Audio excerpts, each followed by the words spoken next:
जम्मू काश्मीरमधील दहशतवादी हल्ल्याच्या निषेधार्थ शिवसेना मिरज शहराच्या नेतृत्वाखाली तीव्र निषेध आंदोलन. जम्मू काश्मीरमधील कुलगाम येथे 1 ऑगस्ट 2026 रोजी निष्पाप नागरिकांवर झालेल्या भ्याड दहशतवादी हल्ल्याचा शिवसेनेच्या वतीने तीव्र निषेध करण्यात आला.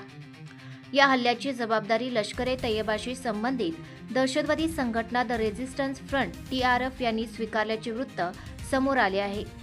या घटनेनंतर सुरक्षा दलांनी जम्मू काश्मीरमध्ये दहशतवाद विरोधी कारवाया अधिक तीव्र केल्या असून संशयितांविरोधात शोध मोहीम सुरू आहे.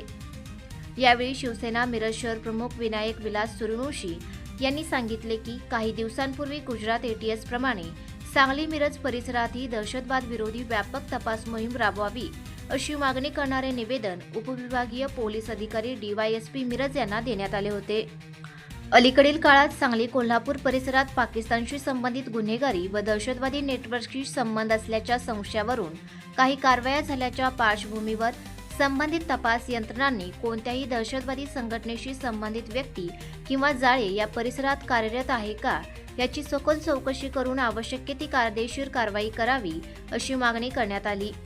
देशाची सुरक्षा, नागरिकांचे संरक्षण आणि दहशतवादाचे संपूर्ण उच्चाटन हेच काळाची गरज असून कोणत्याही प्रकारच्या दहशतवादी कारवायांना कठोर उत्तर देण्यात यावे अशी भूमिका शिवसेनेच्या वतीने मांडण्यात आली.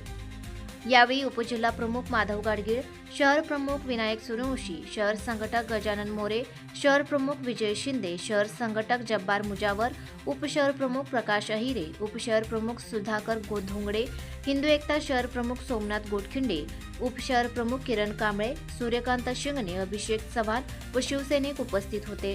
अतिरेक्यांनी शोधून काढून विचारून त्यांची नावं विचारून तुम्ही हिंदू आहे हे खात्री झाल्यावर त्यांना गोळ्या घालून ठार मारण्यात आलेलं आहे. असं हे दहशतवादी कृत्य आम्ही कदापि सहन करणार नाही. शिवसेनेच्या वतीनं आज महाराणा प्रताप चौक येथे आम्ही पाकिस्तानचा राष्ट्रीय ध्वज जाळून याचा निषेध व धिक्कार करत आहोत.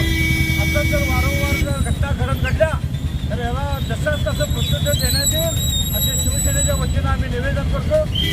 सांगतो जय हिंद, जय महाराष्ट्र.